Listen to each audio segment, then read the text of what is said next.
Το πράσινο βιβλίο ομορφιάς για το 2014 με περισσότερα από 150 προϊόντα παρουσίασε η εταιρεία φυσικοκαλλιντικών Yves Rocher σε μια εκδήλωση που πραγματοποιήθηκε με τη συμμετοχή αρκετών φίλων της. Παρουσιάζουμε το πράσινο βιβλίο για το 2014-2015. Όπως γνωρίζετε, περίπου η χρονολογία που γίνεται αυτή η παρουσίαση είναι πάντα Απρίλιος ή Μάιος.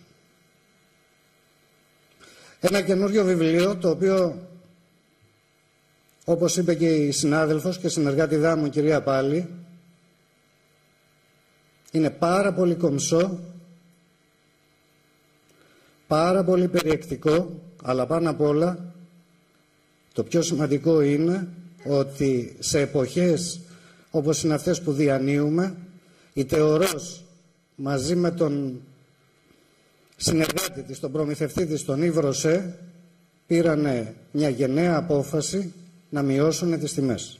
Η εταιρεία ιδρύθηκε το 1959 από τον Γάλλο επιχειρηματία Yves Rocher, ο οποίος υπήρξε θερμός πολέμιος των πειραμάτων σε ζώα με έντονη παράλληλη δράση υπέρ της προστασίας του περιβάλλοντος. Για το λόγο αυτό, όλα τα προϊόντα που παράγει ο γαλλικός όμιλος είναι φυσικά και δεν υπάρχει κανένα συστατικό ζωικής προέλευσης εκτός από το κερί της μέλισσας.